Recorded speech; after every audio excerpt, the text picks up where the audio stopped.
Keluar saya dulu berdoa, apa yang harus aku lakukan untuk engkau? Tinggalin harta bendamu semua dan perempuan-perempuan gitu.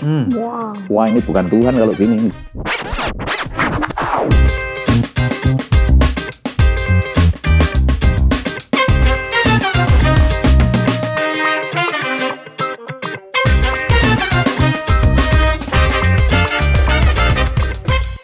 Di dalam kehidupan kita sebagai manusia, kadang-kadang memang kita bisa jatuh dalam dosa.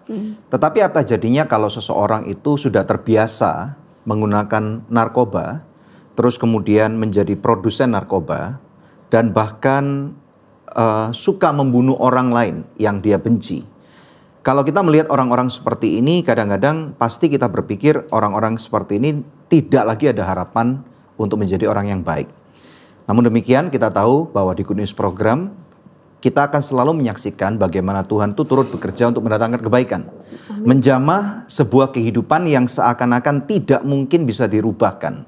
Sehingga kita tahu bahwa ada orang yang berkata pula bahwa Tuhan Yesus itu bak seorang pemulung yang dapat memulung seseorang yang hidupnya sungguh rusak, sungguh nista, kemudian diubah. Karena firman Tuhan berkata, yang lama sudah berlalu dan yang baru sudah datang. Amin. Di Good News Program hari ini menampilkan orang yang begitu nista tadi ini tetapi sudah dirubahkan oleh Tuhan, menampilkan pendeta Khairul Anwar alias Tembel. Selamat malam. Ada aliasnya. Selamat sore, Ya. selamat pagi. Iya, Selamat datang di Good News Program. Salaman dulu, Ya. puji Tuhan. Ya. Udah nggak serem lagi ya mukanya ya. Puji Salam Tuhan. kenal, Pak. Iya.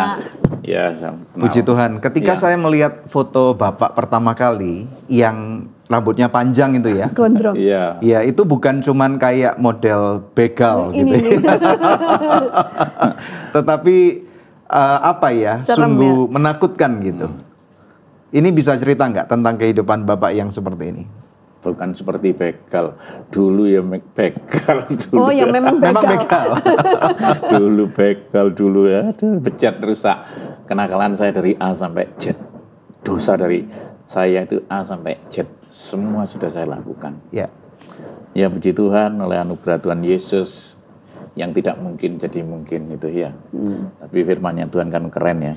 Tidak menginginkan satu orang pun binasa melainkan Betul. beroleh hidup yang kekal. Amin. Iya. Nah, kita ingin mengkupas tentang kehidupan Pak Khairul yang lama nih ya. Ya, Sudah berapa kali membunuh orang? waduh. Kalau ditanya gitu, anak-anak di Malang itu tahu saya itu mulai kecil sudah nakal gitu. Sudah nakal, sudah tahu Kak. Yang di Malang, teman-teman saya di Jakarta gitu sudah tahu saya. Kayak apa nakalnya, Pak? Waduh. Ya. Katanya orang-orang ya, orang Malang kemarin itu saya baru kumpul-kumpul sama teman-teman saya itu sampai ngomong gini. Lihat Tembel sekarang dengan dulu. Itu beda jauh. Langit dan bumi ini barusan saya di WA karena apa? Itu tadi flyer itu. Iya. Saya ngomong Jakarta Blessing di tempatnya Anda ini ya. Banyak yang ngomong perbedaannya bumi dan langit. Lah kalau sudah perbedaannya bumi dan langit itu kan Nggak ketemu? orang lain, orang-orang yang di luar sana tahu betapa saya itu kalau di Malang itu sampai dijulukin korak. Apa ya bahasa Indonesianya korak itu, Pak? Korak itu bukan bahasa Indonesia, korak itu singkatan. Kalau di Malang itu korak itu dipanggil kotoran rakyat. Wah, anjir. Oh, pancen korak itu. Ya, saya kan dijulukin korak. Sampah lah istilahnya. Kotoran rakyat, bukan Kotoran sampah, rakyat. kotoran Lebih rakyat. jelek berarti. Iya. Lebih jelek dari sampah. Waduh, lebih wis gak karu-karuan kalau orang dibilangin korak. Iya, iya. Maksudnya maaf nih, tai gitu ya? Was itu lebih dari kotoran itu. Udah lebih jelek dari tai. Paling jelek lah, Wow. paling jelek. Kotoran rakyat, korak. Tapi Pak, boleh diceritakan nggak apa penyebabnya yang membuat hati Bapak itu penuh kemarahan, kebencian, sampai melakukan semua kejahatan itu? Kecewa. Kecewa karena saya itu merasa dibuang dan dendam sama orang tua saya gitu. Saya pernah bapak saya namanya Muhammad Legimin, ibu saya namanya Juaria Lubis. Oh, Ya, Tahu dari mana nama orang tua Bapak? Orang tua kandung? setelah saya itu kan gini, saya diadopsi bapak ibu angkat. Oke. Ya, toh? Ah, kalau orang ngomong di daerah saya itu orang ini terpandang. kaya di daerahnya. Orang baik-baik ya? Orang yang baik-baik, adopsi bapak ya? ibu saya ya orang baik-baik gitu. Iya. Nah, pekerja, tapi saya cuma dikasih uang aja. Ya, bapak saya pintar kerja, ibu saya pintar kerja, tapi saya tidak seperti anak-anak kecil yang selalu dapat kasih sayang, yang ya anak-anak kecil gitu. Iya. Bapak kerja mulai pagi sampai malam, ibu kerja pagi, buka toko itu jam 2, jam 3, itu sampai malam. Wow, oke. Jadi kan tidak ada perhatian khusus. Iya. Ya kan?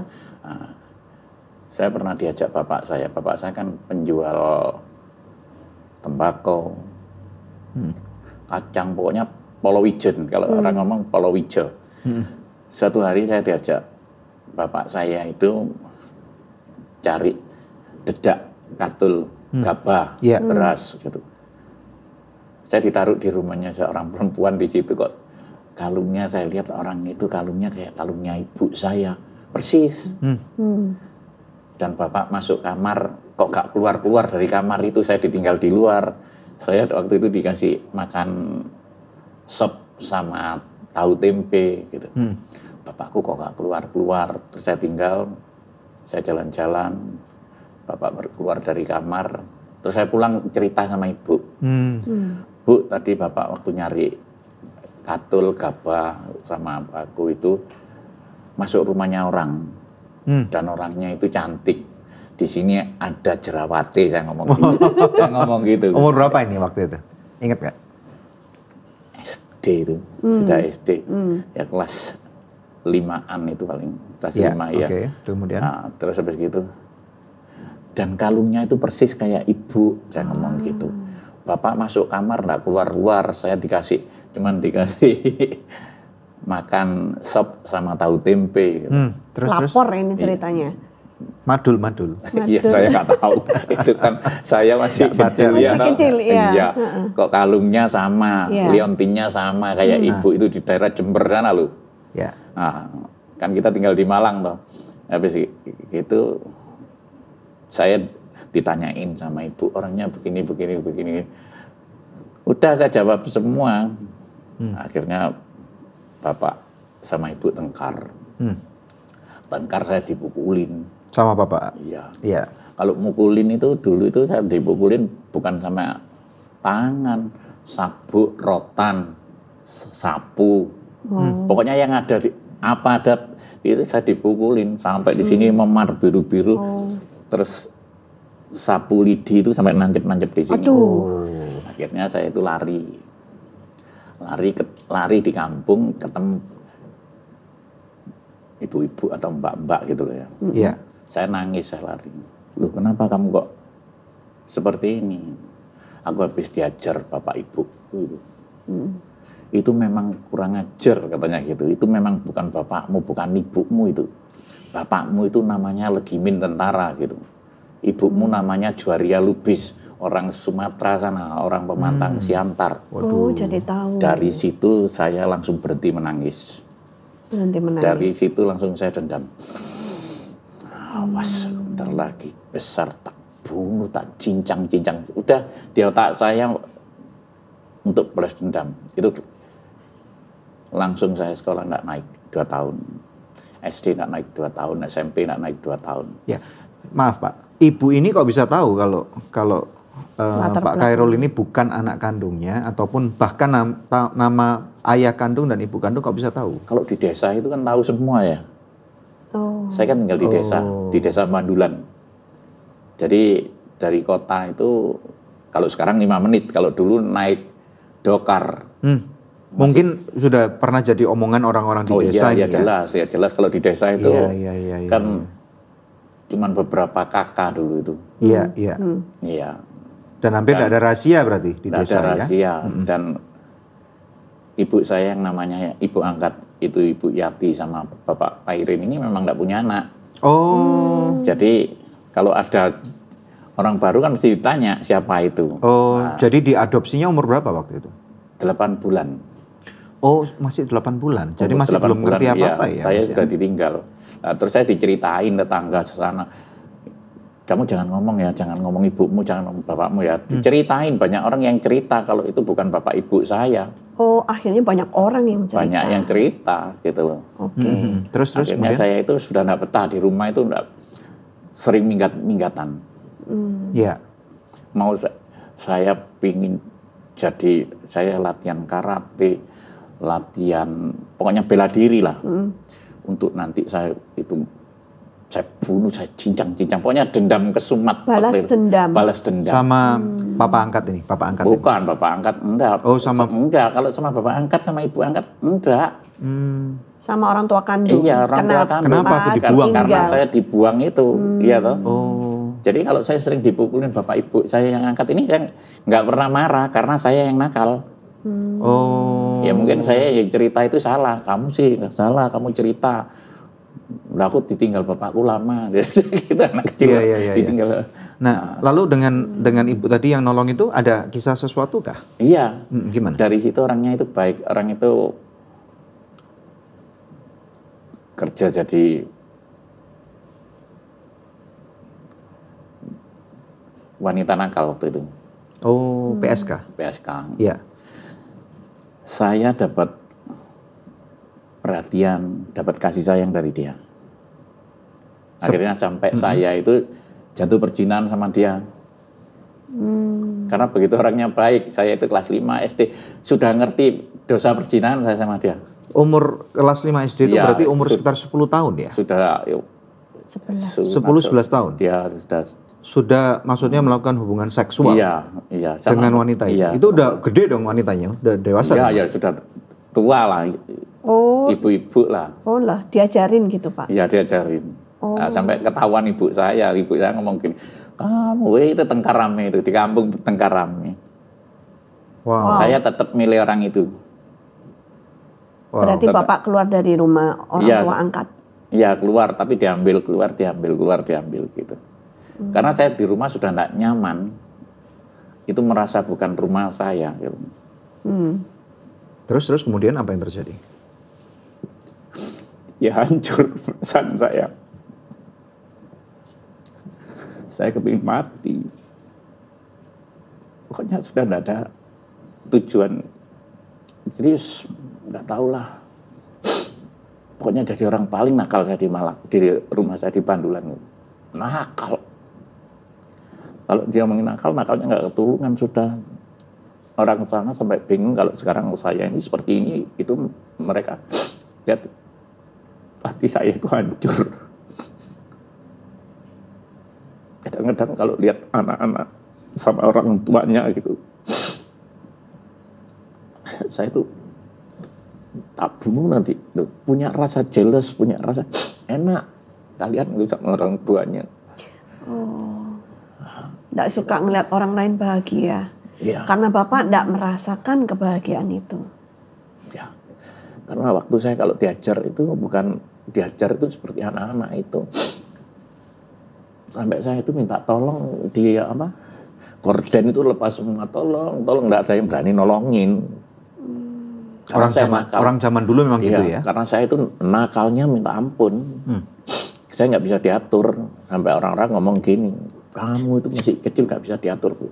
Kamu itu memang anak lahir dari batu, dari awal. Itu saya ludahin, orang tua itu saya ludahin. Mulai kecil itu saya sudah bawa senjata, dikit-dikit nusuk orang, dikit-dikit membacok orang. Oh ya? Iya.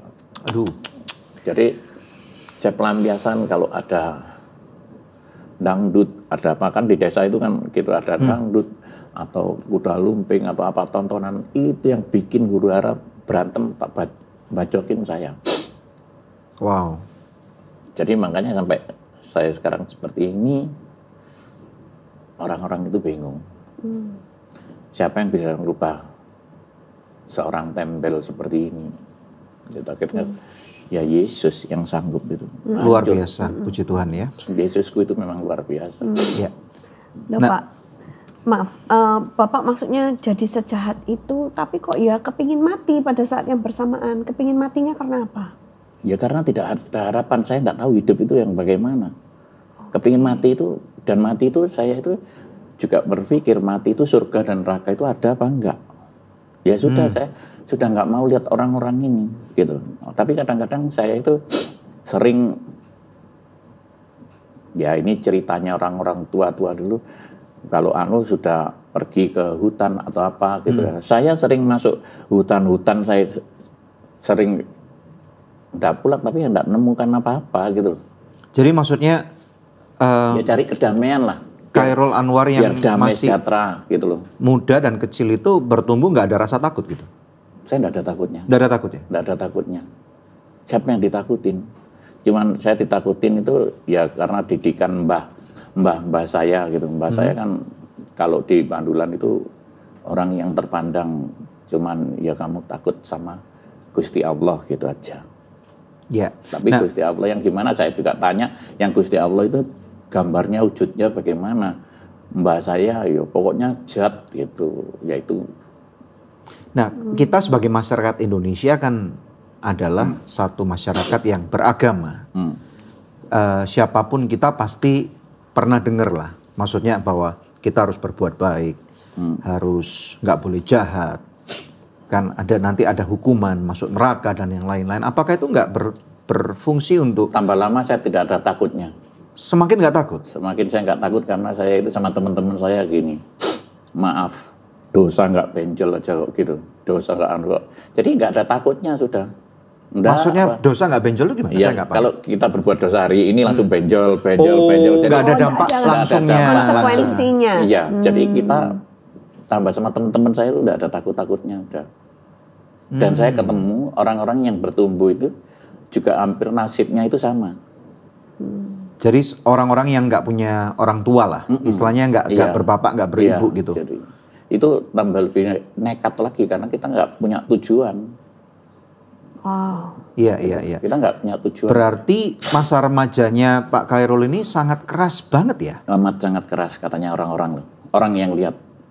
Iya, masih ingat nggak hal-hal keras apa yang masa remaja itu sempat dialami oleh Khairul Anwar? Ya itu setiap ada tontonan gitu, ada misalnya expo atau apa ya, pasar malam gitu ya. Iya. Di situ ada, saya mesti berantem tengkar bacoin orang. Penyebabnya apa? Ya enggak tahu, saya bangga aja. Misalnya Cari gara-gara gitu. Misalnya nusuk bunyi krek gitu, krek membaca sampai krek gitu, seneng aja. Jadi tiba-tiba ada orang lagi dangdutan gitu, langsung kamu tusuk gitu? Berantem ya. Tanpa alasan? Tanpa alasan. Pokoknya kelihatan anak ini lama ini orangnya. Ya, bahasa Jawa nih, orang ini mokong nih, jogetnya mokong nih. Langsung saya sikatin, sudah gitu saya sikatin. Wah. Itu sampai di mana ada gitu, saya hadir. Wow. Dan itu saya sama geng-geng saya dulu itu. Ya kemana-mana bawa samurai, bawa celurit, bawa itu masih SD SMP. Jadi keluar masuk polisi itu, kan bapak saya banyak duitnya, ibu banyak duitnya, jadi kalau masuk gitu nanti malam keluar, besok pagi keluar gitu ditebus. Iya. Jadi memang sudah kenal urusan sama polisi mulai dari usia masih sangat dini ya. Iya, banyak yang kenal. Iya. Terus kemudian apa yang membuat Khairul Anwar yang sudah tidak kenal rasa takut itu menjadi semakin jahat sampai istilahnya pasti kan dunia itu berhubungan dengan rokok, narkoba, seks bebas gitu ya. Mulai kecil, mulai SMP, SD itu sudah ngerokok, sudah ganja. Sudah ngerokok, sudah ganja. Karena saya lingkungan di situ ada, di tempat saya itu ada desa namanya Pandan. Di situ tempat pelacuran dan saya tidur di situ. Di tempat pelacuran. Orang tua saya angkat itu tahu. Terus gak bisa apa-apa. Saya ngelawan. Apa aku bukan anakmu? Udah kurang ajar ya? Sudah ngelawan, sudah berani ngelawan. Setelah saya dipukulin itu, saya pergi ke orang pintar. Terus saya dikasih minum-minum. Saya cari kesaktian. Biar saya kalau dipukulin orang, dibaca orang, enggak apa-apa.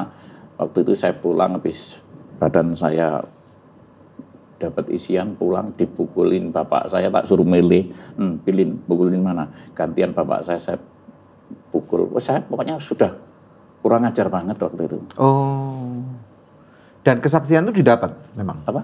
Dapat jadi sakti waktu itu? Iya, saya dipukulin, enggak apa-apa, saya suruh milih. Enggak terasa apa-apa waktu dipukul? Kalau saya dangdutan gitu, saya dibacoin, dikeroyok gitu ya, cuman bajunya aja yang robek semua. Dari situ tambah. Iya. Jadi semakin tambah beringas, kayak cari musuh aja gitu. Tapi puji Tuhan, sekarang musuhnya yang tua-tua itu sama saya itu baik-baik semua karena lihat saya itu hidupnya sekarang itu berubah. Dan Iya. ada yang terima Yesus sebagai Tuhan dan Juru Selamat. Puji Tuhan. Hari ini tadi saya juga dapat kabar baik. Saya punya sahabat namanya Suryaman itu. Kalau cari ilmu dulu supaya kita selamat, sakti itu kan selamat. Sakti mandraguna. Sakti ya itu artinya apa? Ujung-ujungnya kan minta keselamatan. Oh. Iya. Ya ini tadi barusan saya di WA, Lur, aku baptisan, aku mau nikah. Wow. Puji Tuhan. Manggilnya Lur. Lur itu apa kamu? Dulur. Bro gitu ya. Zaman sekarang. Dulur, ya. Ini baru aku baptisan tapi di gene air apa? Terjun. Oh, minta dibaptisnya di air terjun. Minta di air terjun. Mantap.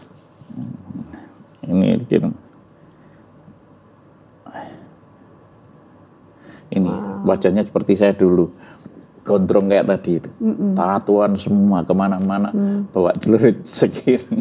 Wow. Tapi lihat ini, dan dia sering didatengin Tuhan Yesus. Iya. Orang yang kayak gini sering didatengin Tuhan Yesus. Gak bisa ya? Wow. Iya. Tuhan Yesus dahsyat. Saya nggak heran karena saya sekarang ngalami. Iya. Karena apa? Tuhan Yesus nggak menginginkan satu orang pun binasa. Amin. Dan orang-orang seperti kalian itu pada seperti zaman itu nggak bisa didengar omongan orang biasa ya? Kalau saya diinjili waktu itu, Tosok. ya pistol masuk ke mulutnya. Waduh. Pernah Pak diinjilin orang? Enggak pernah. Atau enggak ada yang berani? Enggak. Ya mungkin Tidak terjangkau. ya mungkin Tuhan tahu ya kalau saya diinjili orang saya marah ya. Tapi ya puji Tuhan saya ketemu dengan Yesus sendiri. Wow. Ya. Ngomong-ngomong soal narkoba. Iya. Kalau narkoba itu kan memang merusak kehidupan ya, bukan cuma merusak moral, tapi juga merusak jaringan otak. Nah, boleh cerita nggak Pak Khairul ini mulai dari usia kecil udah pakai narkoba sampai separah apa gitu sampai ketika dewasa? Wah, parah banget. Iya, gimana? Ceritakan. Nah, kalau narkoba itu pertama coba-coba dari rokok tuh. Iya. Terus ngerokok. Teman-teman waktu tahun berapa itu 79, 80 kan dulu penembak misterius ya. Iya. Penembak misterius sampai saya nggak sekolah 2 tahun. Karena setiap di sini tatuan saya ada tatuannya gambar kelinci apa yang ditembak pertama. Wes pokoknya macam-macam ya. Dari Maksudnya situ, di TO gitu? Iya. Takutnya di TO? Iya kan dulu yang orang tatuan-tatuan gitu kan di Gelangsi semua di Petrus ya. Iya. Iya, di Petrus. Kemudian? Setiap ada lampu mati gitu mesti ada orang yang diculik di Petrus tuh. Oh. Kami enggak tidur di rumah. Iya. Nah, terus di situ saya ngilangin rasa was-was itu ganja. Mulai ganja, minum. Kadang-kadang kan saya itu hidup di jalanan ya. Yeah. Saya dibesarkan itu di jalanan. Sampai kalau kehabisan saya ketagihan minum itu ya. Minta bensin sedikit di pom bensin, minta sedikit. Hah? Bensin diminum? Iya. What? Iya sama teman-teman itu. Nggak brodol ususnya Pak? Kepingin mati. Waduh. Kepingin mati. Gimana rasanya bensin? Kadang-kadang teman-teman saya yang di Malang itu tahu. Saya pengen balap. Itu sabu itu kan diisep. Itu segini-gini saya makan. Itu masih saya minumin dengan vodka. Saya balap. Maksudnya Terus balap balapan. motor gitu? Balapan motor itu mas terus balap itu. Nggak ngentang, nggak apa gitu? Apa? Nggak. Ya on kenceng. Ya gitu.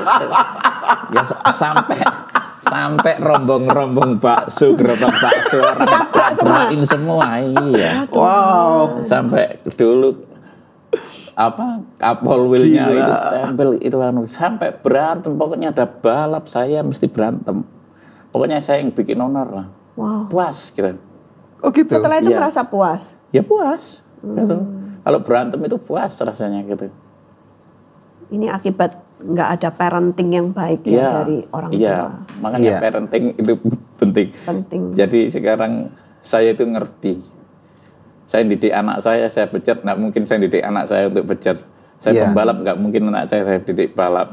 Saya didik apa? Takut akan Tuhan Yesus. Puji Tuhan, puji Tuhan. Luar biasa. Nah, sampai kemudian kan menjadi pengedar narkoba. Jadi dari konsumsi. Gini, bukan pertama itu bukan pengedar, saya pemakai aja. Pemakai. Karena banyak duitnya, iya toh? Oh, dapat duitnya dari mana? Pak? Saya kan pembalap motocross, saya kan dikontrak-kontrak dulu. Oh, jadi dari pembalap jalanan jadi pembalap motorcross. Iya, dan saya pembalap jalanan sering taruhan. Iya. Sering taruhan dan sering menang. Sampai kalau di jalanan itu saya dijulukin killer. Karena? Ya, orang balapan sama saya mesti masuk bis, masuk truk gitu, mati gitu. Wow. Ya gimana Pak? Mati musuhnya. Ya, kita balapan adu gini. Uangnya ditaruh di ujung di sana, ditaruh di botol, itu di daerah Presiden dulu, di tempat saya di Malang. Ambil uang, cepet-cepetan ngambil. Ya satunya nyangkut di orang tukang sayur saya. Wow. Itu, sampai dijulukin killer. Jadi, sampai masuk ke bawah apa tadi? Ya masuk bis, masuk bemo, masuk Waduh. sampai di rumah sakit gitu. Tapi kita kalau dia masuk rumah sakit, itu di rumah sakit saya curi lagi. Apa yang dicuri? Ya teman saya ini kalau masuk rumah sakit bawa rumah sakit, di rumah sakit itu saya gendong, saya curi, saya bawa keluar biar nggak dianu polisi dulu. Dan teman-teman saya masih hidup semua, kalau ingat gitu, kamu nunggu akal katanya, bukan nakal. Akal, iya. Makanya sampai saya itu sekarang nggak ngerokok, nggak misuan, iya toh. Yeah. Dan hidup saya ini. Itu anak-anak itu terheran-heran. Itu kayak sesuatu yang mustahil gitu. Iya. Di Malang itu seorang tembel yang seperti itu gitu. Wow. Jadi pembalap motocross ngasilin uang banyak? Banyak, di kontrak-kontrak.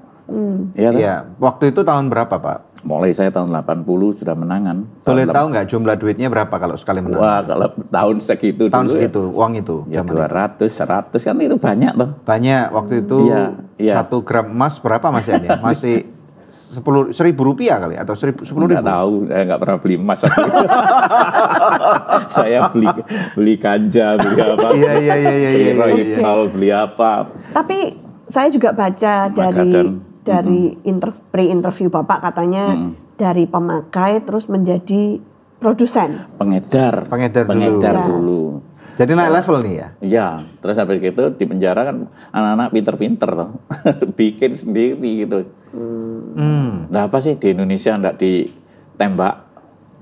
Apalagi ekstasi sama sabu-sabu harganya mahal. Tinting Jaya aja harganya 1.000 aja ditembak sama orang Indonesia. Jadi bikin tembakannya itu pil-pil terlarang. Iya. Dapat bahannya dari mana? Gampang dulu. Ya kita ini kan sindikat banyak toh. Dulu masih apotek itu teman-teman gitu kan bisa dapat DMA-nya itu. Amfetaminnya itu kita bikin itu, terus kita campur-campur. Ya itu kita trial sampai bisa bikin enak, sampai bisa sabu-sabu ada aromanya pandan, ada aromanya belewa, kokonat gitu. Padahal belinya murah-murah dulu di Jakarta Barat sini, saya di Jakarta Barat, saya di M Club, saya di sini. Saya tinggal lama di sini dulu. Iya. Berapa dengan kehidupan yang sangat istilahnya uang yang nggak kehitung gitu pasti banyaknya. Ya kalau narkoba kan nggak bisa dihitung ya. Di dalam penjara aja kita seperti enak kok. Orang penjara narkoba aja enak. Ya ada salonnya besar-besar, dangdung bisa tripping di dalam. Kepingin sate, kepingin apa panggil aja. Jadi itu semua nggak ada orang yang tahu malahan. Apa? Di dalam penjara malah aman gitu. Ya aman. Jadi mengontrol bisnis ini dari dalam malahan. Ya banyak yang begitulah. Iya. Dan bahkan ada berita yang saya beberapa saat lalu saya pernah ikutin itu yang salah satu pengedar narkoba terbesar di Indonesia ya, yang dihukum mati itu. Kenal baik dong sama dia. Yang siapa dulu? Freddy Budiman atau siapa? Oh enggak, kita tahu aja. Tahu aja, enggak kenal. Ya. Saya itu nggak ditahu orang. Mungkin orang tahu saya. Saya nggak seneng rame-rame, saya seneng sendirian. Kalau berdua, teman-teman saya yang berdua gitu, sama perempuan, sama istrinya aja, saya itu curiga. Curiga gimana? Ya karena musuh paling bahaya adalah orang yang terdekat. Iya, musuhnya kan pasti banyak ya. Saya waktu itu, katanya orang, saya baik kok, saya nggak punya musuh. Cuman saya sering belain orang gitu aja. Oh. Saya nggak punya musuh. Jadi kalau teman saya kena masalah gitu, saya maju. Nggak pernah punya masalah sendiri. Sampai ibu saya ngomong gini, teman-teman saya ngomong gini, enak kumpul sama tembel itu enak, aman. Tapi kalau salah, dia seperti harimau. Kamu dimakan sendiri katanya gitu. Sama tembel, jalan sama tembel aman. Tapi kalau kamu keliru, kamu dimakan sama tembel. Tapi ya puji Tuhan, saya gak pernah sama teman saya berantem. Karena kalau sama teman saya selalu mengalah. Iya, iya. Saya ngalah. Waktu itu istrinya Bapak sampai ada 13, gimana Ya, ceritanya? dia kan bandar narkoba duitnya banyak. Bisa cerita Pak tentang hal itu? Oh, ini Silakan. sudah jadi bandar. Ya, udah jadi pembalap, mulai jadi pembalap. Mulai jadi pembalap, kemudian menangan. Iya. Kan pembalap digandungin cewek toh. Iya. Hai Mas Tembel gitu. Oh. Iya. Terus di ajaran saya, daripada kamu berzina lebih baik nikah siri. Ya toh. Akhirnya saya nikah. Gitu. Kok banyak sekali, Pak? Dan terus kalau bosen, kan nikahnya nggak ada cinta. Saya kan nggak punya cinta, nggak punya rasa kasih. Benar apa enggak? Ya. Lihat kadang-kadang, karena pernah saya itu nikah pertama itu 5 tahun. Sudah kepingin saya bertobat. Waktu nikah itu saya kepingin bertobat. Kepingin tobat yang benar-benar bertobat.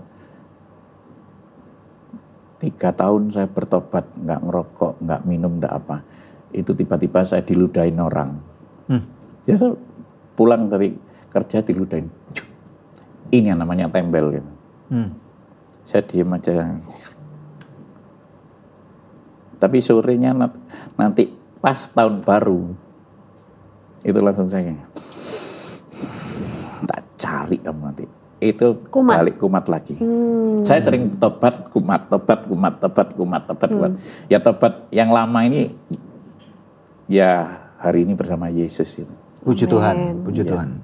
Ya. Iya. Ya, jadi yang ludahin tadi saya cari, saya pukulin sampai mukanya saya gosok-gosok di aspal sampai orang di jalan itu, Mas biarin mati sampai saya injek-injek gitu. Jadi kalau saya dulu ngajar orang gitu ya kalau nggak sampai, makanya dijulukin di Malang dia Raja Tega. Tapi sekarang kok bisa senyum, kok bisa sabar gitu. Waduh Pak, kalau saya ketemu Bapak dulu enggak berani kayaknya Pak. Katanya istri saya kalau ketemu saya dulu mati katanya. Katanya takut dia mati. Takut dia makanya. Iya. Nah, makanya kalau keluar dari penjara gitu ya, saya sering tersinggung dulu itu Kalau saya keluar dari penjara gitu, ada orang awas tembel keluar dari penjara, awas tembel rumahnya ditutup. Gitu tuh saya paling jengkel. Padahal saya juga nggak seneng saya itu nakal. Sebetulnya di hati saya itu ya kepingin bertobat. Nggak mau saya nakal.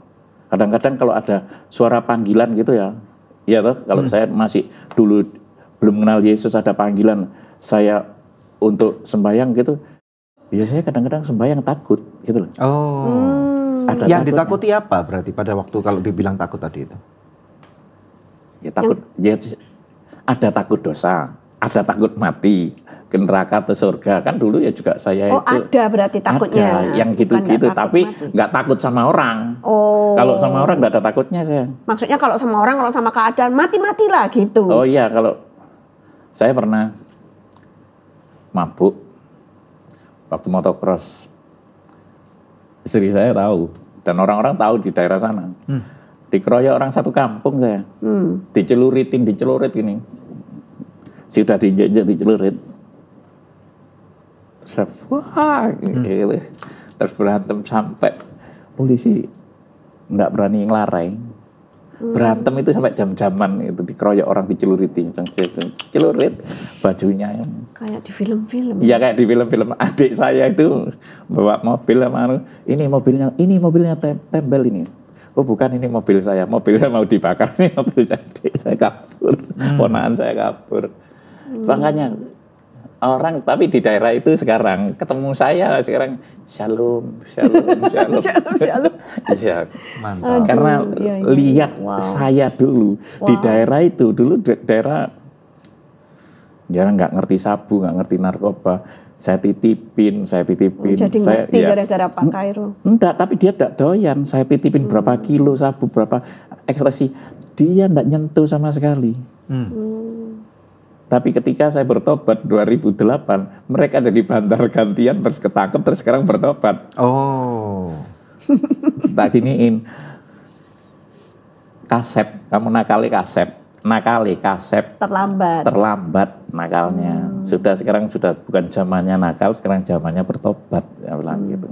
Yeah. Istri saya itu tak ajak kalau yang saya dikeroyok orang, diceluritin itu, mereka ya baik semua. Waduh Bu, ini Bu, enggak ada orang nakal seperti ini. Dan saya itu. Iya. Langganan First Media mulai 200 ribuan, bonus cashbacknya jutaan rupiah. Gratis biaya pemasangan. Yuk, langganan sekarang. Ya tentunya maksudnya hidup di dalam dosa itu kan punya banyak konsekuensi ya. Nah konsekuensi apa yang pernah dialami oleh Ya maut itu selalu maut. Tembel ini?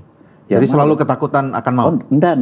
Saya enggak ada takutnya. Malah saya kalau dikejar polisi itu, mobil pernah di Cirebon itu ya, mobil saya itu sampai bannya habis, peleknya itu nyala gitu. Enggak ada takutnya. Maksudnya kenapa? Ditembak polisi atau?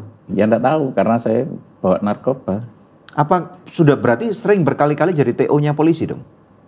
Ya sering, tapi nggak dapat. Karena apa? Juga saya sama teman-teman ya sama-sama make juga. Kalau daerah sini orang nggak tahu saya kan gitu tuh. Terus saya masuk ke daerah lain. Loh Pak, nggak takut mati, tapi tadi bilang ada takutnya. Ada takutnya. Lah iya. Takutnya itu kalau mati masuk mana gitu kah? Masuk surga apa neraka gitu loh. Ya takutnya itu sama Gusti Allah itu loh. Ada takutnya karena didikan mulai kecil kan dari Mbah Kakung saya. Itu orang yang disegani di Mbah Kakung itu dari bapak ibu angkat saya. Iya. Gitu. Nah kemudian momen perjumpaan sama Tuhan Yesus pertama kali itu bagaimana kisahnya? Setelah saya ini kan bikin tatoan di sini belakang. Bikin tato saya ini mau saya penuhin di tubuh saya ini. Karena teman-teman ngomong, bentar lagi ada Jepang datang ke sini. Kamu tatoan, oh ya, ayo tatoan semua, tatoan seperti Yakuza. Iya. Oh. Kan teman-teman saya ada yang nikah dengan orang Jepang. Iya. Ya, nah, habis itu ayo tatoan. Begitu tatoan, saya itu dikabari anak buah saya. Orang yang tadi saya kirimin narkoba itu ketangkep. Iya, terus? Saya jengkel, tadi baru dikanu kok. Mesti ada yang laporin. Narkoba ketangkep karena ada orang deket yang laporin. Oh, selalu seperti itu? Selalu. Iya. Iya toh. Langsung cari-cari, ketemu, saya mabuk. Ini tatuan nggak usah diterusin. Saya cari, langsung tembak. Mati? Belum tahu waktu itu, saya kan mabuk itu. Iya. Iya tahu, hujan-hujan. Habis itu saya pulang. Saya sembahyang dengan cara saya ngelama. Ketika saya sembahyang itu, ya Allah capek. Hidup nakal seperti saya ini capek. Setiap hari saya berzina. Wow. Walaupun punya istri. Setiap hari berzina. Setiap hari narkoba. Setiap hari mabuk. Setiap hari main ke diskotik. Setiap hari? Hampir setiap hari. Dan itu jiwanya merasa capek. Capek walaupun banyak uangnya. Banyak capek. Saya ngomong gini. Titik terakhir saya ngomong capek ya waktu saya mikir ntar lagi aku masuk penjara. Habis bunuh orang tadi ya, itu? Saya mikir gini, kalau aku masuk penjara, nggak mau masuk penjara, capek Tembak-tembakannya begitu. Setelah itu saya bunuh diri.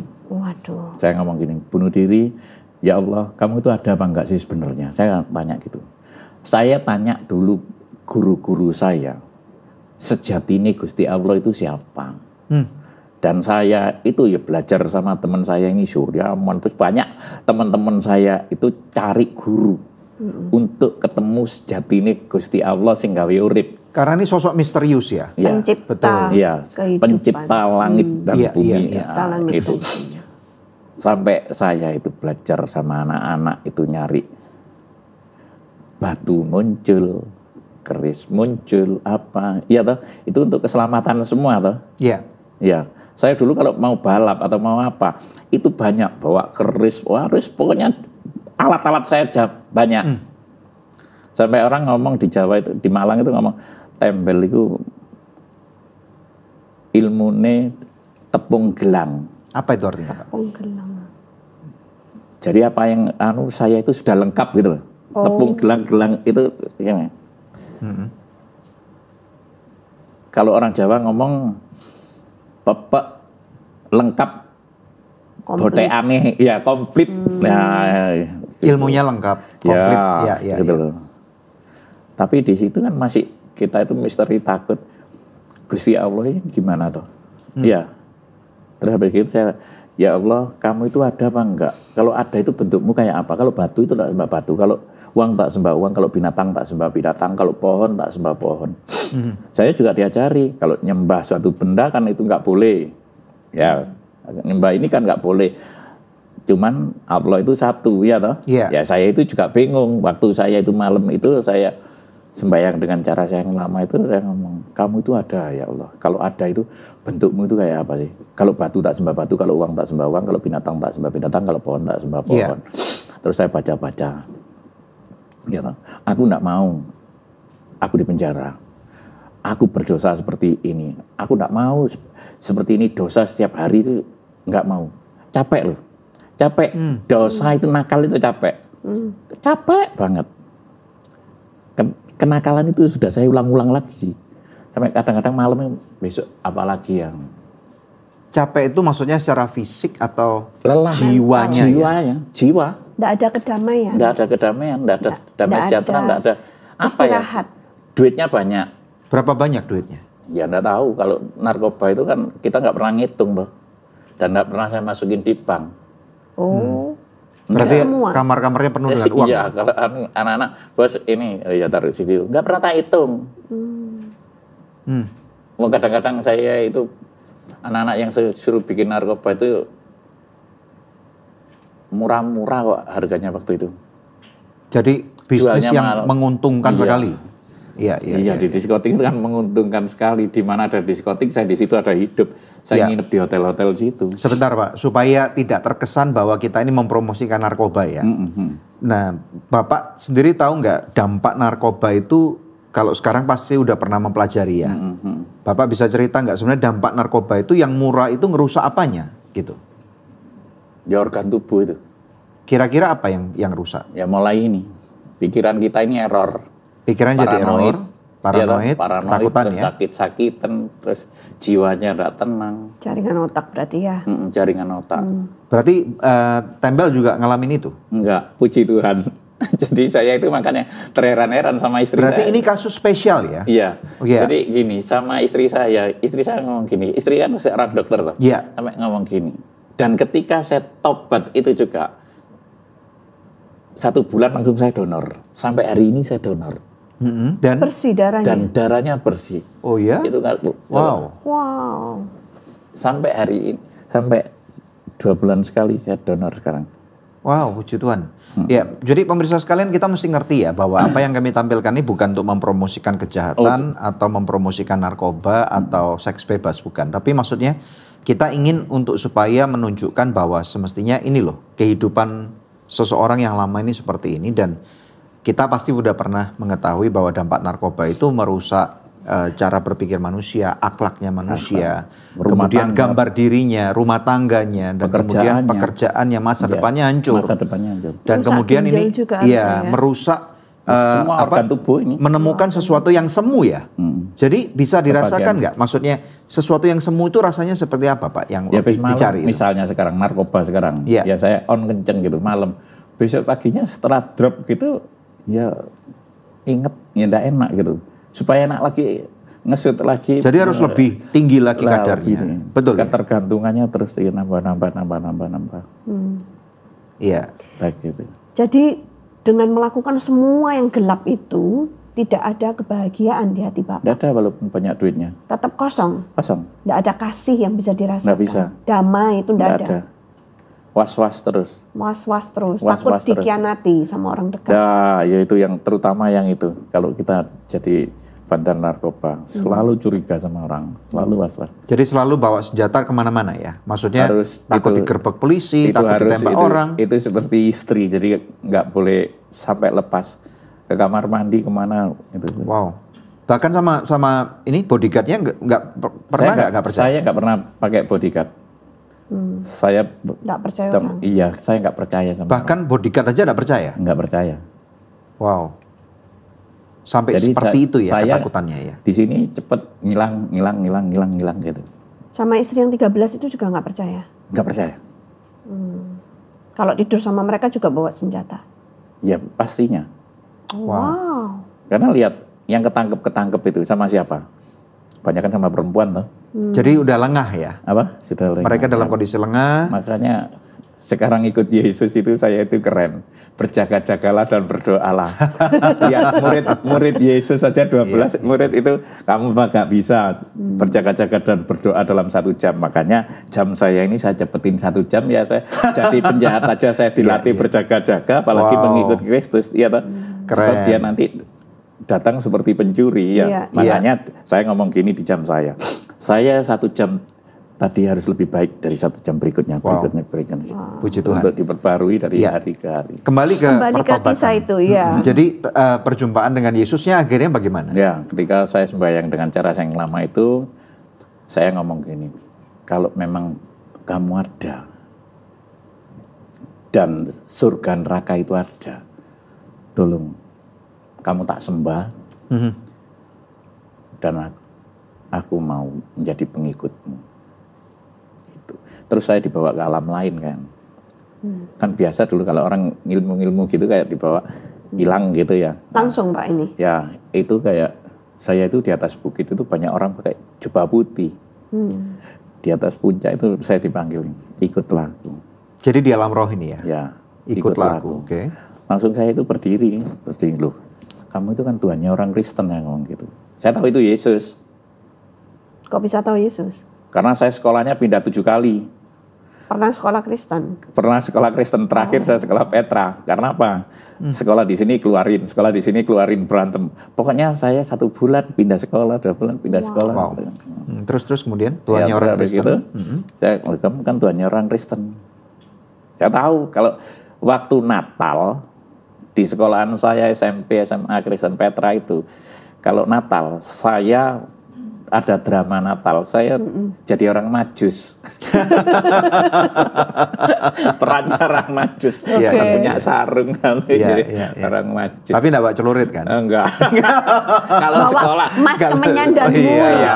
Kalau sekolah bawa, Oh, sekolah bawa. Iya, ini tadi waktu saya dibawa sama istri saya, waktu betulin rambut itu tadi, ini ditelepon namanya Satya. Aku terheran-heran lihat kamu sekarang beda kayak gini dan kamu dulu nakalnya minta ampun. Dulu kalau ada orang ibadah hari Sabtu gitu di sekolahan itu saya rusuin. Wow. Saya rusuin. Dan itu saya tahu Yesus, makanya saya apal Yesus. Enggak, kamu kan Tuhannya orang Kristen. Iya, terus, aku terus? kan sembahyang dengan caraku seperti ini, kenapa kamu yang datang? Dia ngomong, akulah jalan kebenaran dan hidup. Tidak ada seorang pun yang datang kepada Bapa kalau tidak melalui aku. Sekiranya kamu mengenal aku, pasti kamu juga mengenal aku. Sekarang kamu telah melihat aku dan melihat dia. Wow, mosok, saya ngomong gitu. Iya. Oh Tuhan. Dan dia langsung ngomong, senyum, ikutlah aku. Setelah itu dia pergi. Makanya saya ngomong sama anak-anak saya, anak-anak rohani saya juga ngomong, kekristenan nggak dipaksa. Kita mau nggak membuka hati, percaya, terima Yesus Tuhan dan Juru Selamat. Kan gitu. Hari itu dia pergi. Setelah pergi, saya lipat-lipat lagi alat-alat sembahyang saya langsung telepon anak buah saya. Bro, tolong siapin aku sabu-sabu 2 gram, ekstasinya 10, minuman Long Island-nya 2 pitcher, perempuannya cewek-cewek yang cantik 2. Langsung kan. Masuk ke diskotik, ngerokok, mulut saya pahit. Kata-kata ngerokok pahit. Saya nyabu, nggak on-on. Makan ekstasi beberapa butir, nggak on-on. Saya minum Long Island, nggak mabuk-mabuk, nggak on juga. Saya pikir saya kebal ya, sudah mulai kecil. Hampir setiap hari itu saya nggak kena racun. Racun kalau saya ngomong, ayo tubuh kita diracun, ayo ngeracun. Nah, terus saya pikir saya itu kebal, tubuh saya sudah kebal, megang-megang perempuan, nggak ada hasrat, nggak ada nafsu sama sekali. Saya pulang ketemu perempuan, saya godain, "Cik, kok cantik, mau kemana?" "Mau ke gereja, Pak." Mau ke gereja. Ya sudah, saya terus. Ikut ke gereja? Nggak ikut ke gereja? Enggak, orang ini lagi makan di tempat saya. Saya buka rumah makan gitu. Tapi buat kamuflase aja itu. Belakangnya buat narkoba. Ya makanya waktu saya bertobat sungguh-sungguh ini, saya buka rumah makan, saya diikutin polisi di berapa tahun. Bener enggak seorang tembel ini bertobat sampai sampai tanya Bapak rohani saya yang di Malang, tentunya Anda kenal toh. Nah, sampai tanya, "Itu bener tembel?" "Iya, sudah bertobat sungguh-sungguh." Ya lihat aja dia. Sekarang dia nggak ngerokok, dia nggak minum, dia nggak pergi karaoke, dia nggak keluar kata-kata kotor. Misuan kalau orang Malang. Sampai hari ini teman saya itu kumpul sampai ngomong gini, "Aku gak iso misui gara-gara tembel." Ya, jadi terus setelah ketemu orang itu makan di tempat Bapak. Iya. Terus kemudian setelah itu? Saya liatin, perempuan ini kok cantik banget gitu. Terus tiba-tiba di belakang saya ini, tembok ini kayak ngomong, tanyain, "Apa artinya kamu ketemu aku semalam sama perempuan itu?" Oh gitu? Loh, tembok gue bisa ngomong. Nah, saya pikir halusinasi. Iya, tadi habis makan banyak gitu. Saya pikir halusinasi. Wah, saya ini error, saya ini paranoid, dengerin suara gitu. Loh, teman-teman saya aja kalau habis makan kebanyakan ada monyet, ada apa kan gitu, halusinasi tuh, error. Iya. Terus? Nah, saya pikir gitu. Saya pikir saya ini error, saya ini kebanyakan nyabunya tadi malam, onnya sekarang, minumnya terlambat efeknya. onnya sekarang. Ya, saya pikir gitu. Saya ambil koran, saya Eja 1, 2, 3, 4, 5. Enggak. Saya baca mata-mata saya kucek, mungkin saya mabuk. Enggak. Suara yang lembut yang sama ngomong. Tanyain, "Apa artinya kamu ketemu aku semalam sama perempuan itu?" Iya. Saya datengin perempuan itu. "C, mau ke gereja ya?" "Iya." "Boleh saya tanya sebentar, C?" "Silakan, Pak." "C, kalau orang didatengin Tuhan Yesus itu artinya apa?" "Siapa, Pak, yang didatengin Tuhan Yesus?" "Saya." "Saya Kristen mulai kecil belum pernah didatengin Tuhan Yesus, Pak," katanya. Kalau Bapak gitu. Kalau Bapak ditemuin Tuhan Yesus, itu Bapak dipanggil secara khusus oleh Tuhan Yesus. Wow. "Bapak mau ikut saya ke gereja?" "Mau." Hari Jumat saya ke gereja. Terus? Ya, pergi ke gereja dengan rambut yang gondrong gitu. Jadi model gondrong-dong? Iya, gondrong gitu. Ya masih, kalau orang Jawa ngomong sangar ya. Ya, gitu masuk gereja. Shalom, shalom, shalom. Kenalin, ini keluarga kita yang baru. Saya dipeluk dengan perempuan itu. Wow. Kenalin, ini keluarga kita yang baru. "C, kamu kok wapik temenan ya? Kamu minta apa?" "Enggak." "Kenalin, ini keluarga kita yang baru." "Oh iya, siapa namanya?" Khairul Anwar. "Ayo Pak Khairul, silakan masuk." Saya disuruh masuk. Nggak dianterin sama Cece ini. Cece ini lagi ngobrol sama asar-asarnya teman-temannya. Saya masuk langsung duduk di sampingnya pendeta. Waduh. Lah kan nggak ngerti. Iya. Kan nggak ngerti tau. Kan nggak ngerti ya. Sewangar. Langsung kan mungkin kena angin gitu. Kena angin. Iya, pendetain melek gini lihat saya langsung diem. Terus kemudian? Ya sudah.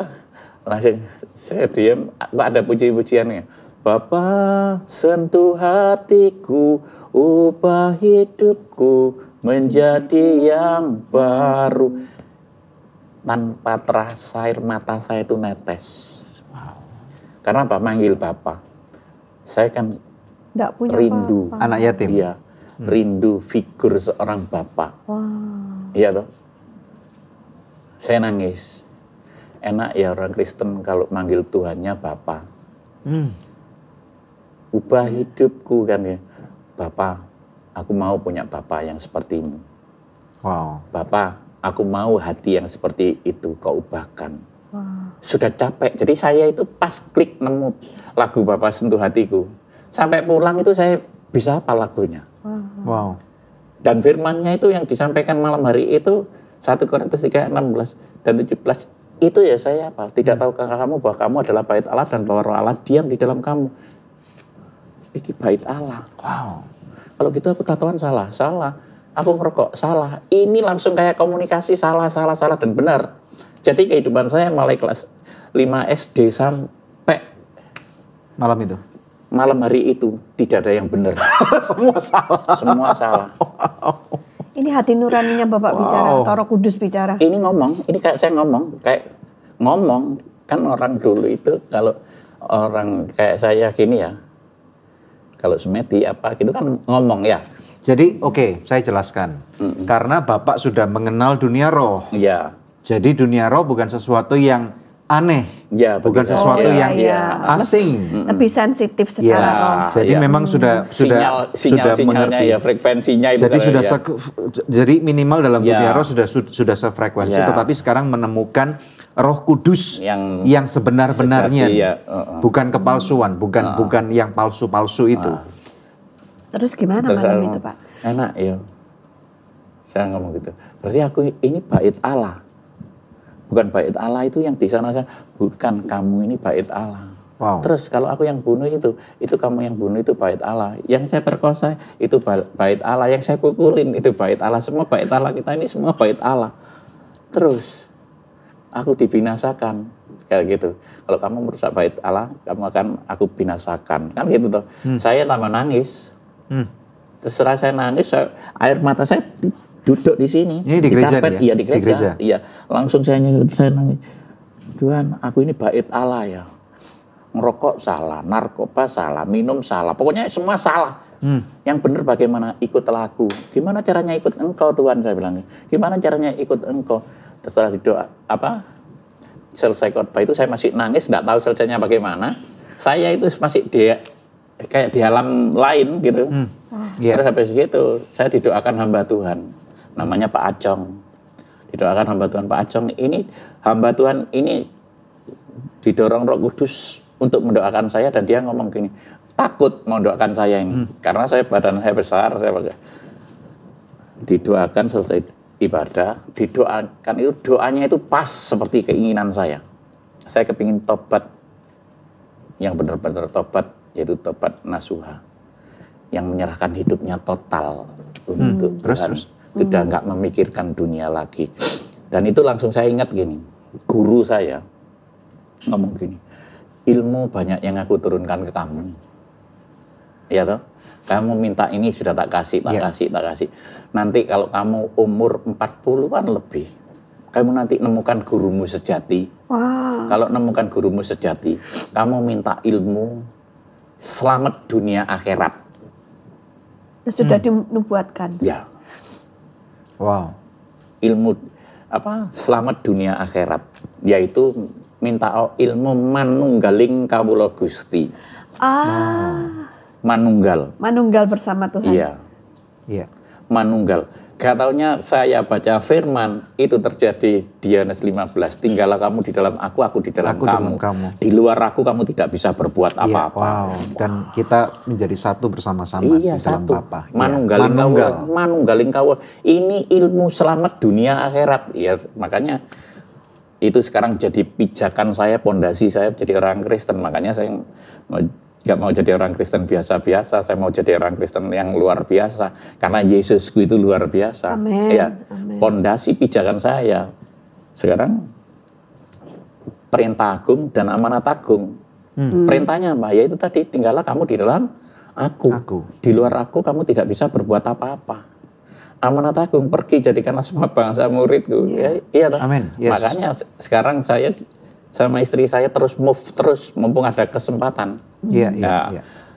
Begitu saya kepingin tobat nasuha, didoakan Pak Acong ini, doanya kok pas saya nangis. orang ini kok tahu ya aku kepingin doa itu tapi dari mulutku tidak bisa terucap. Seperti doanya orang Kristen ini. Iya, iya. Enak ya orang Kristen kalau doa, aku kepingin kayak gitu tapi saya nggak terucap. Iya, nggak bisa ngomong. Doanya pas. Pak, itu pertama kali Bapak nangis? Apa? Pertama kali nangis? Nangis. Iya, mau jadi penjahat. Saya nangis yang kasih itu ya itu. Baru sekali Oh, itu? iya, kayak Wiro Sableng masih jelekan ini tuh, enggak dengan Wiro Sableng. Iya. Wajahnya sangar kayak gitu, terus diubahkan sama Tuhan Yesus, hatinya seperti Tweety nangisan lihat. Nangis kan nggak cocok, jadi nangis kan nggak cocok, lucu ya. Mungkin ayam aja ketawa lihat ini ya. Ya, dari situ saya nangis. Kok gini ya? Orang ini kok tahu aku mau tobat bener-bener, mau tobat bener-bener, mau menyerahkan hidup saya untuk Tuhan. Tapi kan nggak tahu jalannya saya. Setelah selesai didoakan, ada puji-pujian. Tak terbatas kuasa-Mu Tuhan, semua dapat Kau lakukan. Apa yang kelihatan mustahil bagiku, itu sangat mungkin bagimu. Di saat ku tak percaya kuasa-Mu yang sempurna, ketika ku percaya mujizat itu nyata. Amin, amin. Saya langsung berdiri, Bapak, kalau memang ada mujizat-Mu itu nyata ubah hidupku.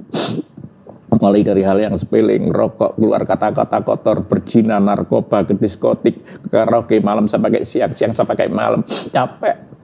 Aku pengen hidup seperti orang-orang biasa itu yang kerja jam 7 pulang jam 4. Kumpul sama anak istri, nonton TV, minum teh, aku pingin seperti itu. Kenapa aku seperti ini?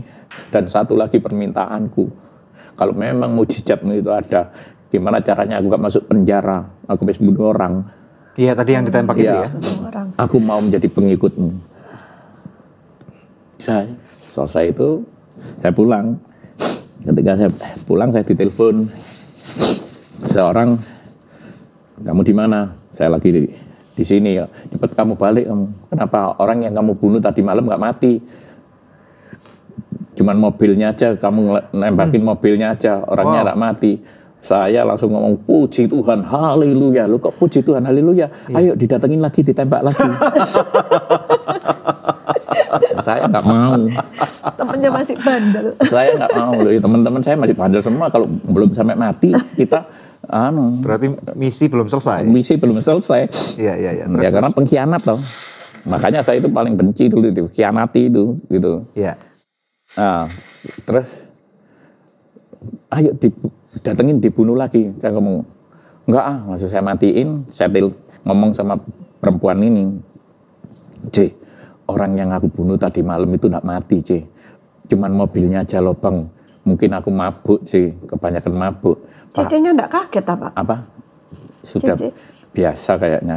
Sudah biasa. Itu kalau enggak Tuhan enggak iya toh? Iya. Aduh. Terus Pak, Bapak dapat mujizat. Doa Bapak dijawab. Ini sekarang Bapak mau hari Minggu ikut saya ke gereja lagi? Mau. Jumat saya diajak ke gereja. Sabtu malam Minggu biasanya saya sudah di diskotik, sudah nggak inget. Iya.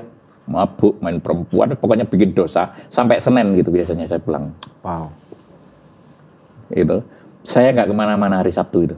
Di mana? Di rumah. Di rumah. Sendirian. Sendirian. Saya walaupun punya istri di sini, tapi saya kan punya base camp. Kalau saya mabuk apa sendirian, biar orang nggak tahu toh. Ya. Di situ besok mau tidur sebentar bangun, tidur sebentar bangun, tidur sebentar bangun. Cepet-cepet hari Minggu, saya cepet-cepet kepingin. Jadi pengen ke gereja? Ke gereja. Wow. Punya kerinduan ke gereja. Diajak perempuan ini tadi, Cece, namanya Nona ini. Besok pakai baju apa ya? Pakai celana apa, sepatu apa? Bingung. Tidur bangun. Anak buah saya, teman saya telepon, bos, barangnya habis. Udah, aku gak usah ngomong no barang. Uangnya ini, ambilin. Sudah nggak mikir narkoba, hari itu saya juga sudah nggak ngerokok, nggak enak ngerokok, ya sudah nggak kepingin. Karena mulut tiba-tiba pahit tadi tuh? Ya sudah nggak tahu, pokoknya nggak tahu saya pokoknya hari itu setelah saya sudah nggak kepingin apa lagi. Hatinya nggak rindu pada hal-hal yang duniawi lagi. Iya, ya wis nggak kompromi dengan dosa maunya. Iya toh, anak-anak telepon bos, ini bos ada cewek-cewek cantik wis sudah ambilin bawaan semua wis. Saya nggak mau. Langsung saya tidur bangun mau jemput perempuan itu pagi-pagi. Saya ditelepon pacar saya. Masih di diskotik, masih on kenceng. Aku nungguin kamu semalaman, aku sudah mabuk. Kenapa kamu nggak datang? Katanya kamu datang. Sorry, aku nggak mau datang lagi ke diskotik. Aku sekarang mau ke gereja. Apa? Katanya gitu. Hei, kamu tahu kamu itu bukan orang Kristen. Kenapa kamu pagi-pagi mau ke gereja? Apa kamu mau ngebom gereja? Katanya. Enggak, aku nggak mau ngebom. Aku boleh cerita sama kamu sebentar. Oke, saya cerita. Bla bla bla bla bla bla bla. Wow, itu miracle, itu mujizat. Ya, aku tahu itu miracle, itu mujizat buat saya. Oke, kamu pulang gereja jam berapa? Berangkat aja belum kok kamu tanya pulangnya. Oke. Kan tahu kalau saya itu keras. Oke. Kamu nanti pulang gereja, jemputin aku. Aku masih on kenceng, aku masih mabuk. Ayo nanti kita bercinta. Dan saya ngomong oke. Makanya begitu ngomong oke, kita kompromi dengan dosa. Iblis masuk. Jadi hanya walaupun dalam pikiran dan hati. Itu ya. Makanya kekristenan itu keren.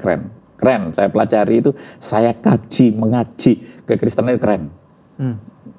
Jadi begitu ngomong oke, itu saya nyebut nona ini ke gereja. Di gereja orang dengar ngomong shalom, itu saya tawar dan nggak kayak kemarin. Kemarin itu saya tanya shalom, shalom itu apa aja? Kok rasanya hatiku itu adem. Shalom itu artinya damai sejahtera, Pak. Damai sejahtera hanya ada di dalam Yesus Kristus, Pak. Waktu dengar salam pertama di gereja itu, saya itu rasa dendam saya yang kejam kayak panas hati saya itu rasanya kayak disiram air es. Wow. Dingin enak ya. Wow. Salam itu apa? Makanya saya tanya, salam damai sejahtera, Pak. Saya baru menemukan damai sejahtera yaitu. Ya, salam.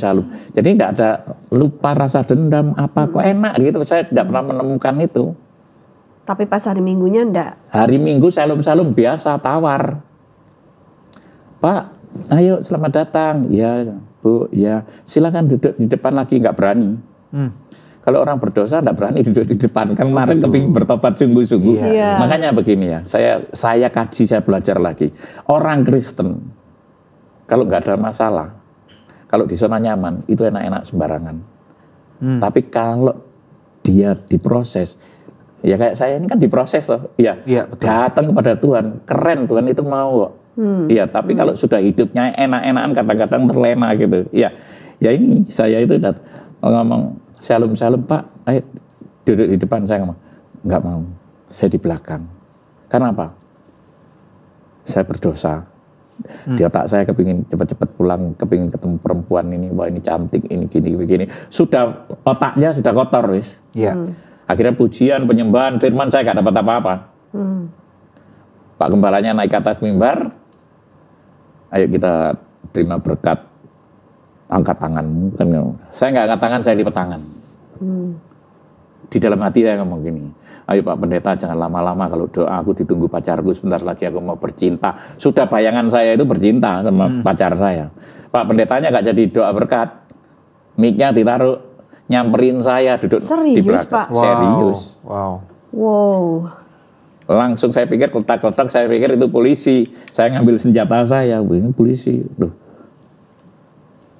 Pendetanya saya pegang pundak saya, kepala saya gini, diteriakin, ditengking. Di dalam nama Tuhan Yesus Kristus, buang pikiran zina dan seluruh kuasa-kuasa gelap yang ada di dalam tubuh Bapak ini. Mati kan Tuhan Yesus ngerti. Wow. Dari situ saya bertobat. Ketemu Tuhan Yesus sendiri saya nggak bertobat.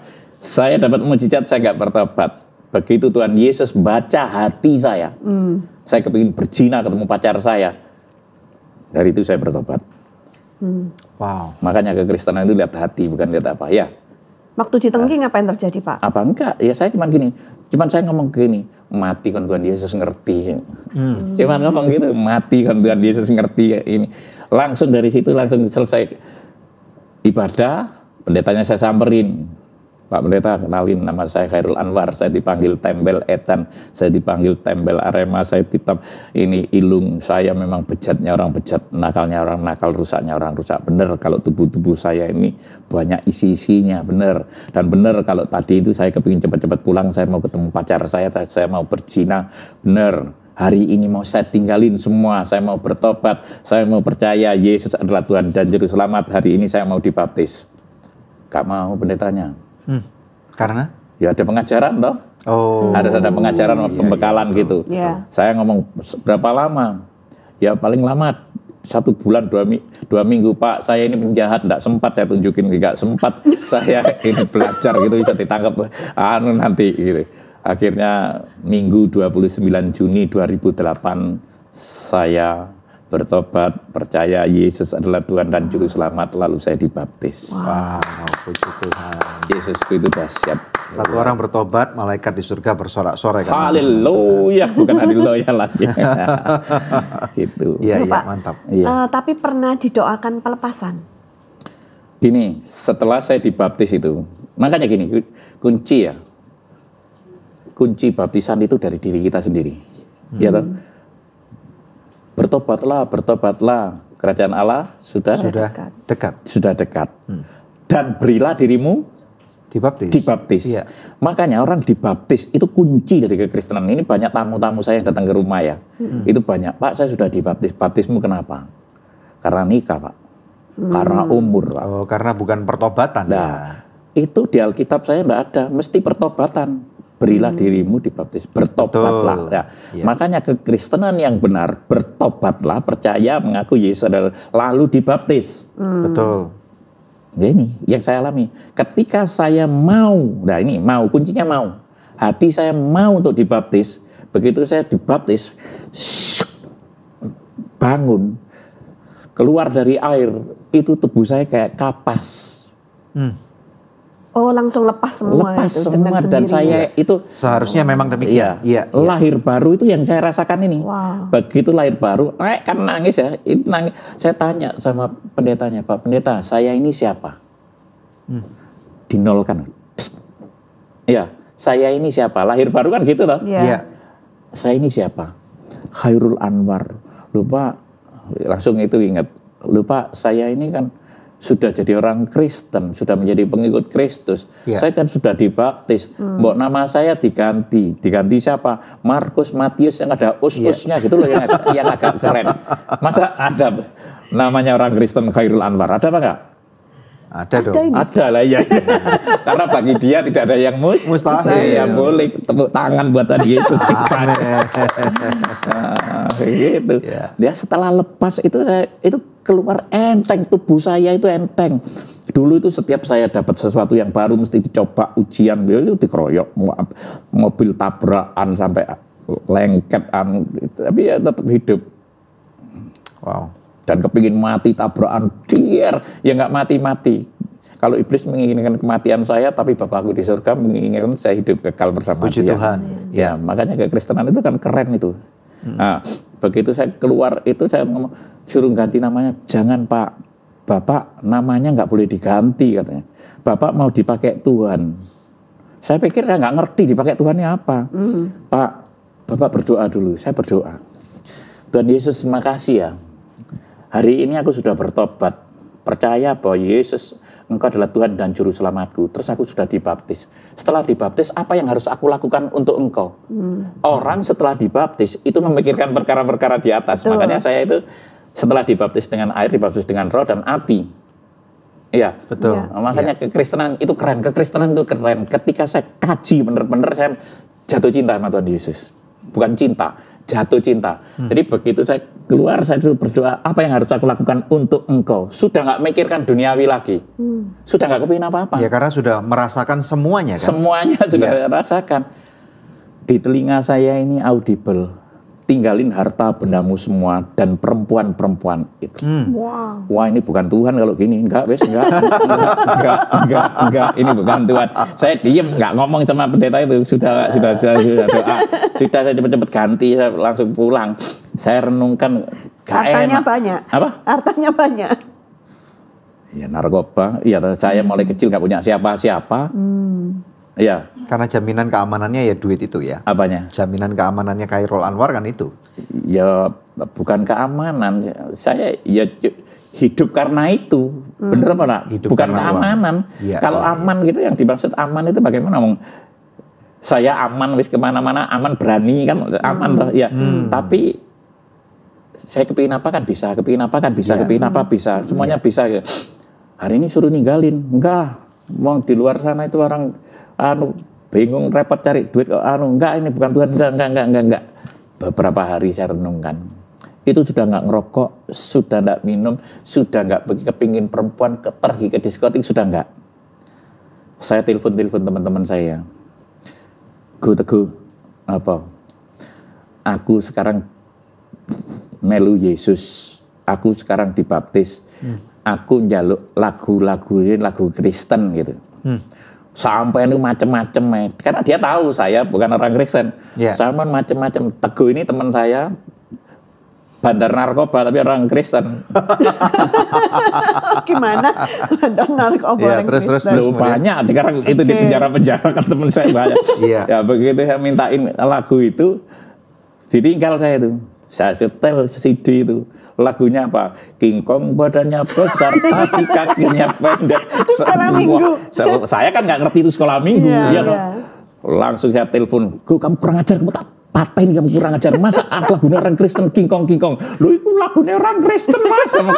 Sama ngakak-ngakak. Mungkin ini Teguh kalau nonton ini dia pelakunya kurang ajar. Itu. Nah, akhirnya dia memang benar ya. Itu memang benar. Segala sesuatu di kolong langit ini terjadi, itu tidak kebetulan.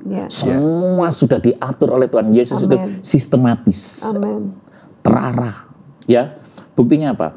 Ketika kalau saya flashback ya ke belakang ya, setelah saya dibaptis, saya bayi rohani toh. Terus lahir baru. Saya sekolah mingguin, saya ya tidak ada sebetulnya. Lagunya sekolah minggu. King Kong dulu ya. King Kong. Oh kamu tak patahin, kamu kurang ajar, kamu bukan gini. Wah. Terus habis itu saya dapat hikmat. Saya suruh ngomong sama mantan-mantan itu. Ma, Beb, Hani, Sweetie, Bunda yang sekarang aku menjadi pengikut Kristus, aku baru dibaptis. Memang kamu gila gendeng. Dia mau gila gendeng toh? Iya. Kebanyakan narkoba. Apalagi dikatakan saya itu pindah agama. Wah, itu orang gila itu, kamu murtad kamu. Wah, semua marah. Ya udah saya tinggalin semua.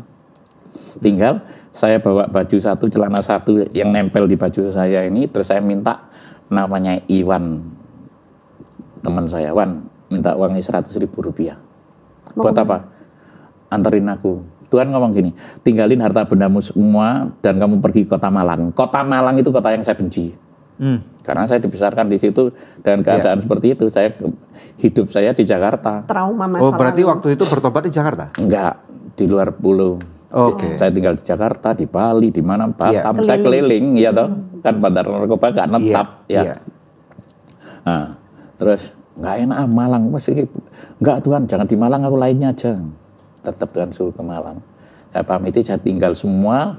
Saya bawa duit 100.000 rupiah, dianterin ke terminal. Di terminal itu saya ngomong gini, Tuhan Yesus, oke, sudah aku tinggalin semua. Aku sekarang bawa duit 100.000 rupiah menjadi pengikutmu, pengikut Kristus. 100% ikut engkau, hancur apa berhasil dalam nama Tuhan Yesus. Naik bis. Sopir bisnya kenal semua toh, preman-premannya, bos bareng, ya bareng. Sampai Malang saya berdoa, Tuhan Yesus aku sudah di Malang, apa yang harus aku lakukan di Malang? Di telinga saya audible, jual bakso sama mie. Tuhan Yesus mbok sing bener, masa saya itu disuruh jual bakso dan mie? Saya di sini ini orang Malang ngerti semua harga diriku di mana.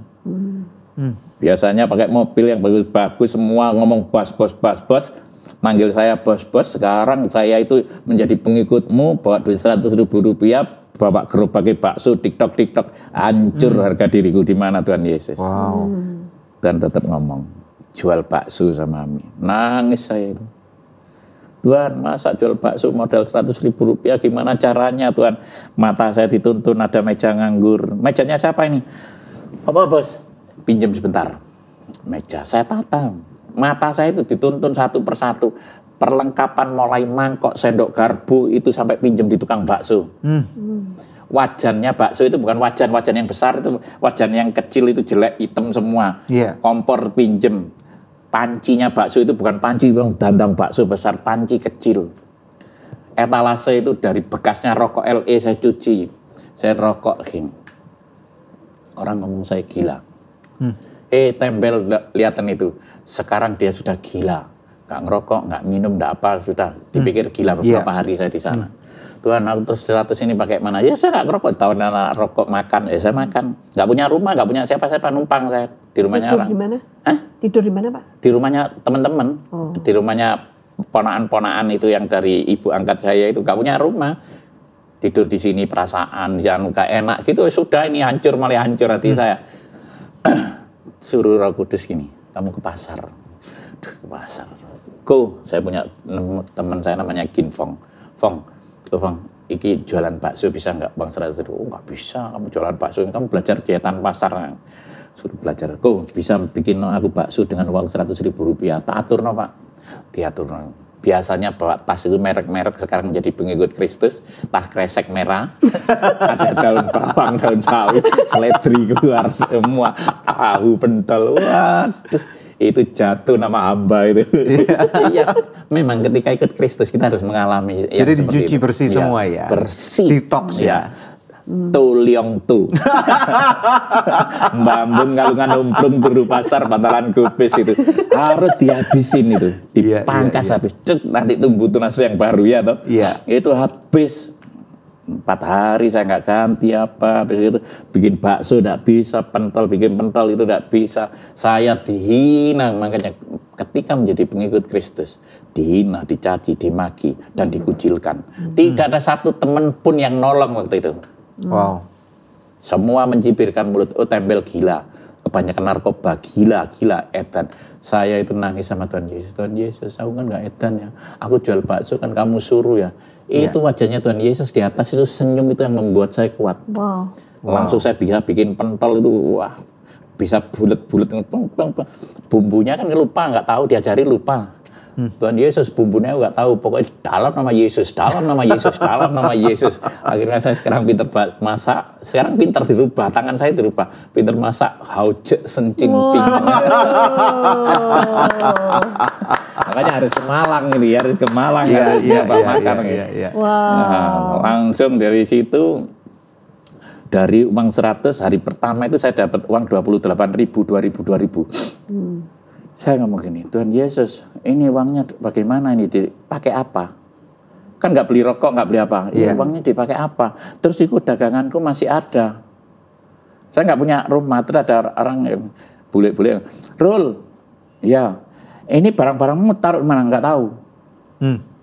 Tak titip di tempatku ya, besok kamu bisa jualan lagi. Saya nggak berpikir besok itu jualan, tidak terbesit besok jualan lagi. Tak pikir cuman hari itu aja gitu. Iya. Besok jualan lagi, terus hari pertama dapat duit 28, Tuhan Yesus terima kasih ya, aku dapat duit 28.000, dipakai apa Tuhan Yesus?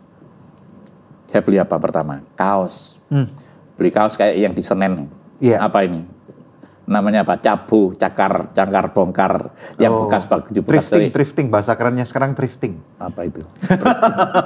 Itu baju bekas. Ya. Saya beli di Malang itu namanya di Comboran itu ada kaos 10.000 3 kan gitu ya. Saya cuci dengan rinso dan air panas, saya ganti, puji Tuhan, haleluya.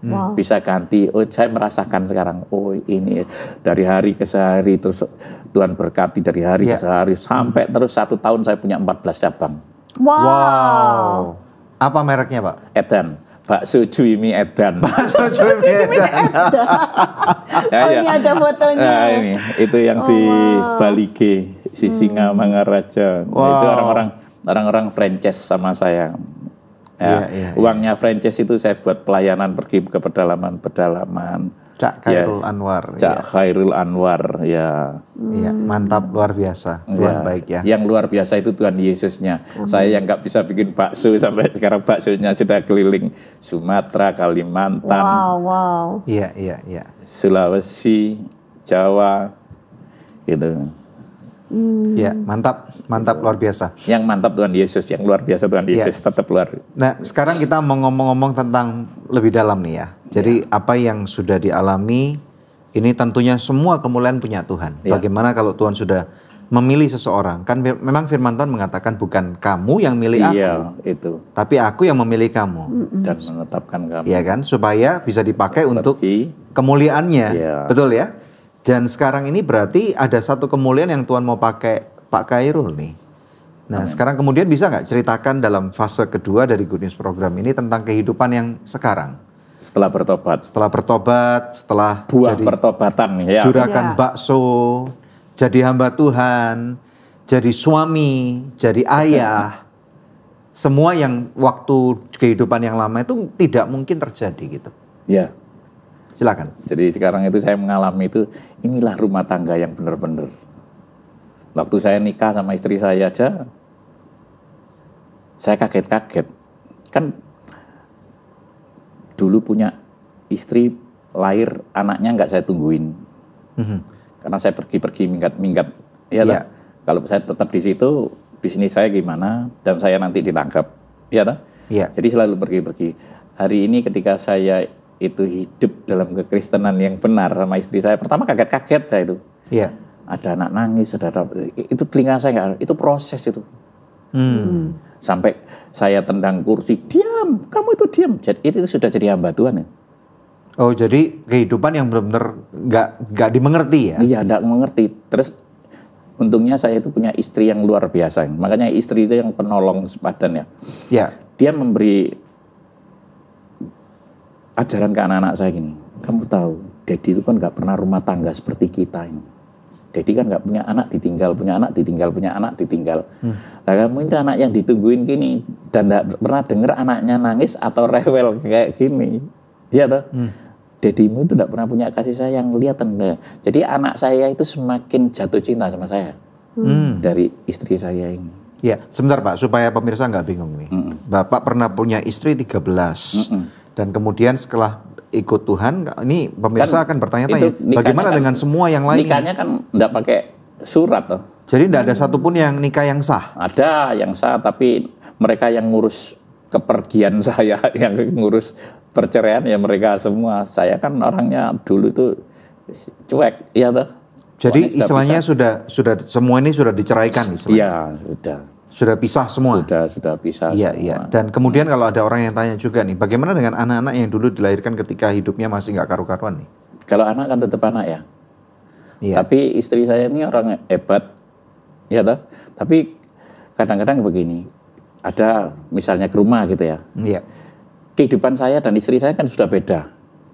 Kehidupan yang baru, yang lama sudah berlalu, yang baru sudah datang. Yang beda, ya toh. Iya. Kehidupan saya, contoh kalau sama anak-anak saya sekarang ini, ayo waktunya baca Alkitab, waktunya doa, waktunya ibadah, dan tidak ada waktu untuk hura-hura lagi. Ya mungkin anak dari sana ke sini ya, itu ya lain ya, nggak sefrekuensi, jadi ya bingung ngikutin kita. Ya istri saya orang hebat. Dia mau membuka, ya dianggap anaknya sendiri.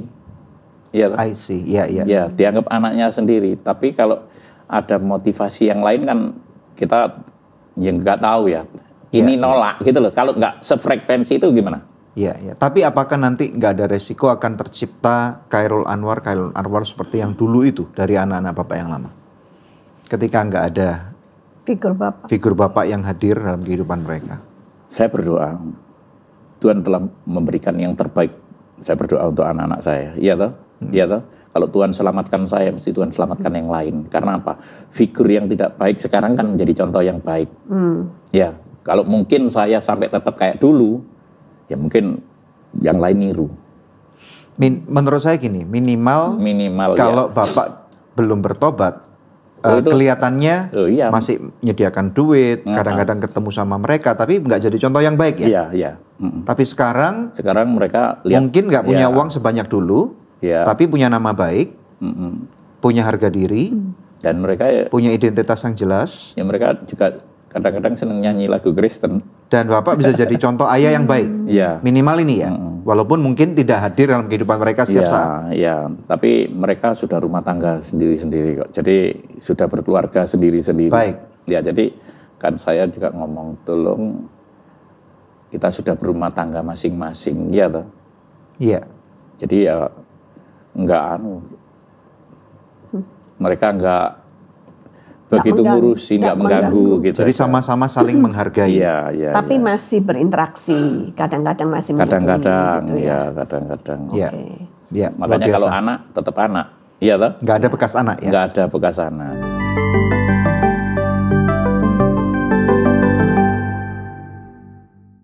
Langganan First Media mulai 200 ribuan, bonus cashbacknya jutaan rupiah. Gratis biaya pemasangan. Yuk, langganan sekarang.